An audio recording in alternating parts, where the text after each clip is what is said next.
السلام عليكم ورحمة الله وبركاته، والصلاة والسلام على رسول الله صلى الله عليه وسلم. ونبدأ القصة. هل يمكن للحجارة الصماء أن تطعم بطونا خاوية؟ في عتمة الليل كان القدر يغلي بسر سيهز أركان البلدة. كانت الأم المسكينة أناهيد تحرك الحجارة في الماء المغلي بيأس، تصنع وهما لأطفالها الجياع بأن هناك طعاما ينضج. على الأرض الترابية كان طفلها شامان يتلوى من ألم الجوع، مغلقا عينيه الذابلتين منتظرا وجبة لن تأتي أبدا. ومن النافذة المطلة على الزقاق كانت الجارة الغنية المتكبرة بروانة تراقب المشهد، وعينها تفيض بالشماتة والسخرية. أطلقت بروانة ضحكة ساخرة دوت في الزقاق وصرخت مستهزئة: تطبخين الحجارة يا أناهيد؟ أهذا هو عشاء الأغنياء الجديد؟ انكسر قلب أناهيد، فأسقطت الملعقة من يدها وخبأت وجهها الشاحب بين كفيها، وتبللت الأرض بدموع قهرها وعجزها. مرت ساعات الليل الثقيلة، ومع أول خيط من نور الفجر استيقظت بروانة لتجد صدمة عمرها في انتظارها. لقد تحول بيتها بالكامل إلى مغارة من الذهب الخالص. الأرضية، الزوايا، الطاولات، كل شيء يلمع ببريق الذهب الذي يخطف الأبصار. ظنت المتكبرة أن السماء كافأتها، فجثت على ركبتيها تجمع الذهب بجنون وهي تضحك بهستيرية، غير مدركة للفخ المرعب. لكن الفرحة لم تدم إلا ثوان، فقد تحطم الباب فجأة، واقتحم قائد الحرس كوزار البيت برفقة جنود السلطان المدججين بالسلاح. تجمدت الدماء في عروق بروانة وهي تسمع صوت القائد كوزار الرعدي يملأ الغرفة: قبضنا عليك متلبسة بسحر الجدران وسرقة خزينة السلطنة.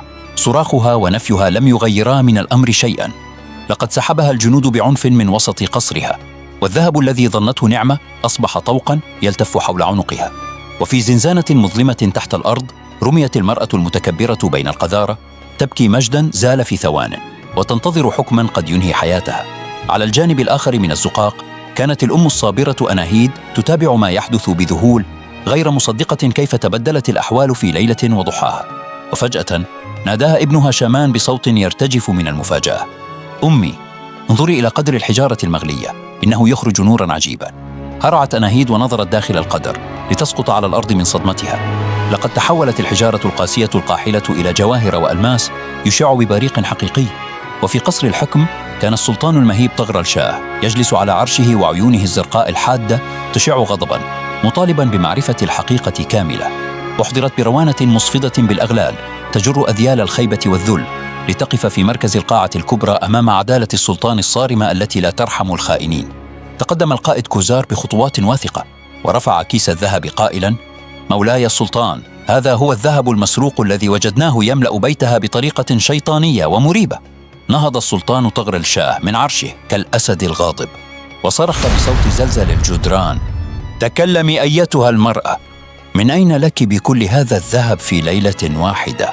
بكت بروانة برعب وصرخت بصوت متهدج: والله العظيم يا مولاي، لست سارقة ولا ساحرة. هذا الذهب ظهر في بيتي فجأة بعد أن سخرت من جارتي أناهيد. عقد السلطان طغرل شاه حاجبيه بذهول، ونظر إلى قائد حرسه كوزار آمرا إياه بالذهاب فورا والتحقق من أمر تلك الجارة الفقيرة. انطلق القائد كوزار برفقة جنوده إلى الزقاق الضيق، ووقف أمام كوخ أناهيد البسيط يطرق الباب بقوة وجدية لكشف الغموض. فتحت أناهيد الباب بوجل، وارتجف جسدها النحيل حين رأت درع قائد الحرس الملكي يملأ مدخل بيتها المتواضع. دخل كوزار إلى الحجرة لتتجه عيناه مباشرة نحو الطاولة الخشبية، حيث كان هناك كيس ضخم يشع بنور براق يخطف الأنفاس. فتح القائد الكيس بيدين ترتجفان لتنعكس أضواء الألماس النقي على وجهه الحاد، مدركا أن معجزة حقيقية قد حدثت هنا. تراجع القائد كوزار خطوة للخلف، ونكس رأسه باحترام شديد لأول مرة أمام امرأة فقيرة، قائلا: أيتها الأم الصالحة، السلطان يطلب حضورك فورا في قصر الحكم. دخلت أناهيد قاعة السلاطين الكبرى بثوبها الممزق البسيط، وكانت الأعين كلها تلاحق خطواتها الهادئة والمليئة بعزة النفس والصبر. ركعت الأم الصابرة أمام العرش، ونظر إليها السلطان طغرل شاه، ولأول مرة تخبو حدة عيونه الزرقاء الصارمة ليحل محلها عطف كبير ووقار. قال السلطان بصوت قوي سمعه كل من في القصر: أخبريني يا أناهيد، ماذا فعلت بالأمس حين كانت جارتك تسخر من قدر الحجارة في بيتك؟ أنزلت أناهيد رأسها بخجل وقالت بصوت خافت: يا مولاي السلطان، لم أفعل شيئا سوى أنني بكيت سرا، ثم رفعت يدي إلى السماء ودعوت الله بقلب منكسر أن يطعم أطفالي. ساد الصمت أرجاء القاعة الكبرى، وتأثر السلطان طغرل شاه بكلمات العفة والصدق التي خرجت من فم هذه الأم الطاهرة الصابرة. التفت السلطان بغضب عارم نحو الجارة المتكبرة وقال: لقد سخرت من فقرها، فجعل الله دعاءها المظلوم نارا تحرق قصرك المليء بالذهب المسروق. أشار السلطان إلى قائد حرسه كوزار ليعلن العقاب والمصير الذي تستحقه هذه النفس الخبيثة المتكبرة الشامتة. أصدر السلطان حكمه القاطع: تصادر جميع أملاك بروانة وبيتها وأموالها فورا، وتطرد خارج حدود المدينة لتعيش بقية حياتها ذليلة فقيرة. سحبت بروانة وهي تبكي دما بدل الدموع، مطرودة من النعيم الذي طالما تفاخرت به على الضعفاء، والندم يأكل قلبها.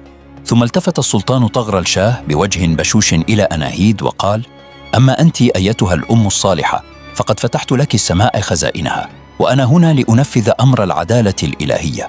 أمر السلطان بمنح أناهيد قصر بروان الفاخر بالكامل، بالإضافة إلى تسجيل الألماس المكتشف باسمها ليكون ملكا خالصا لها ولأطفالها. انتقلت أناهيد مع طفلها شامان إلى قصرها الجديد، وجلسا معا حول مائدة طعام عامرة يحمدان الله على فرجه العظيم الذي غير حياتهما. وفي نفس الوقت كانت بروان تسير حافية القدمين في الصحراء القاحلة خلف أسوار المدينة، تذوق مرارة الجوع والحاجة التي سخرت منها بالأمس. مرت الأيام وظهر سر جديد في القصر، فقد عثر السلطان طغرل شاه على وثيقة قديمة تكشف أن الألماس المكتشف ليس مجرد حجر عاد، بل مفتاحا لكنز سلاطين الماضي. استدعى السلطان قائد حرسه الوفي كوزار، وأمره بمهمة سرية للغاية لحماية هذا السر العظيم ومنع أي عين غريبة من تتبع أثر الذهب والألماس. وعلى الرغم من النعيم والرفاهية التي أصبحت تعيش فيها، إلا أن أناهيد كانت تشعر بمسؤولية كبيرة، وتخشى أن يجلب هذا الثراء المفاجئ المتاعب لعائلتها. أما الصغير شامان فقد نسيت طفولته البريئة آلام الجوع القديمة، وصار يركض في أروقة القصر الفسيحة. تملأ ضحكاته الأركان التي كانت صامتة، لكن العيون الحاقدة لا تنام. ففي ظلال الليل بدأت أطياف مجهولة تتحرك حول القصر الجديد، طامعة في الحصول على الثروة الألماسية بأي ثمن. شعر القائد كوزار بحسه العسكري بوجود حركة غريبة، فكثف الحراسة حول المكان، عازما على قطع يد كل من يحاول المساس بأمن ضيوف السلطان. قرر السلطان طغرل شاه أن الوقت قد حان لفتح الكهف السري القديم الذي ذكر في الوثائق، للتأكد من الرابط بين معجزة الحجارة وتاريخ أجداده السلاطين.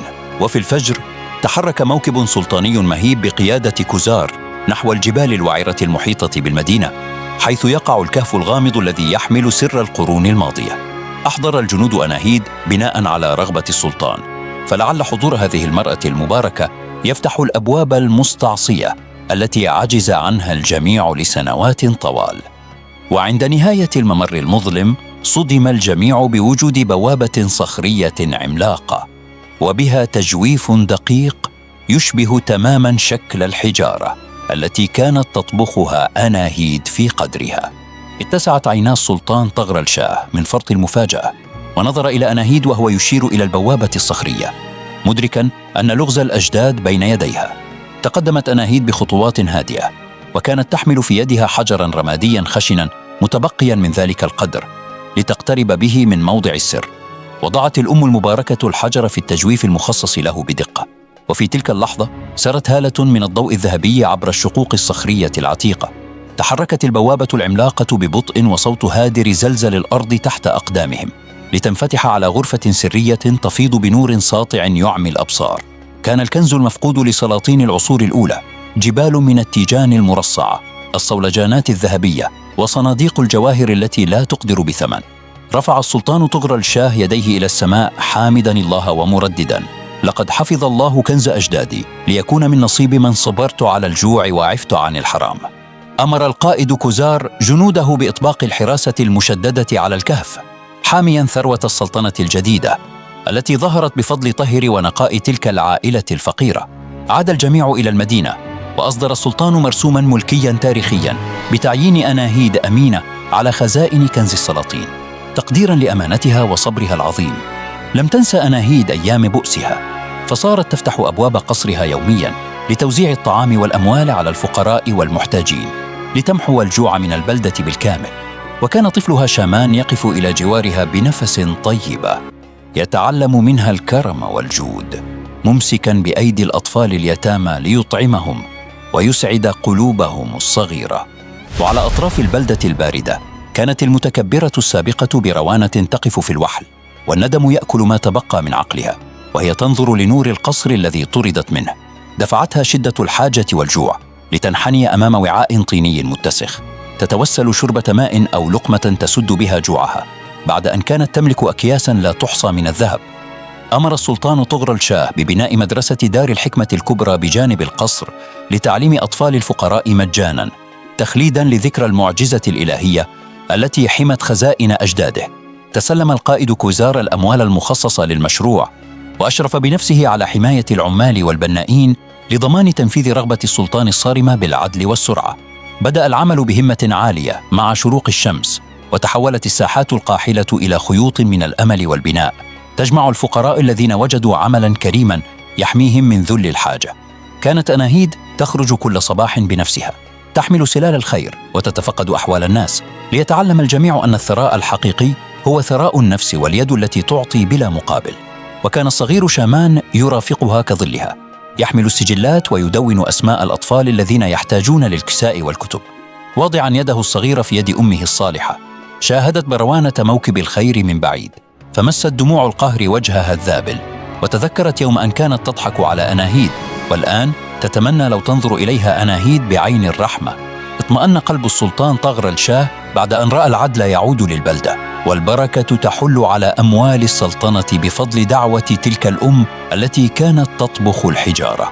ضرب القائد كوزار تعظيم السلام أمام العرش، مؤكداً للسلطان أن عهد الظلم والتكبر قد انتهى بلا عودة، وأن أسوار المدينة أصبحت محصنة بالعدل قبل السلاح. واكتمل بناء دار الحكمة الكبرى، ووقفت أناهيد بنفسها بين أطفال الفقراء تعلمهم أن العدل الإلهي لا ينسى أحداً، وأن الصبر هو مفتاح كل خير.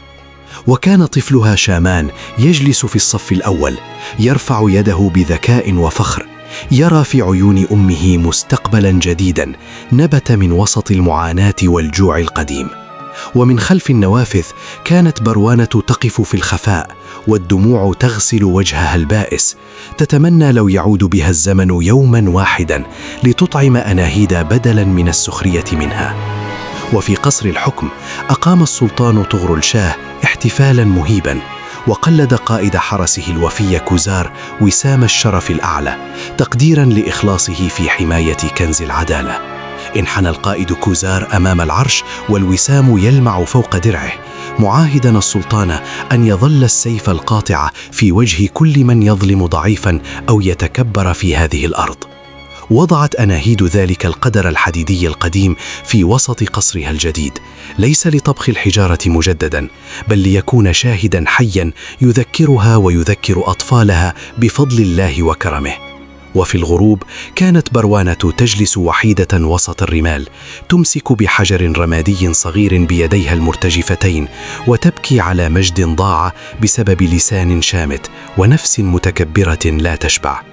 عاش أهل البلدة في أمان ورخاء، وتناقلت الأجيال قصة القدر والحجارة لتصبح درساً خالداً في العدالة الإلهية التي تقلب الموازين في لمحة عين.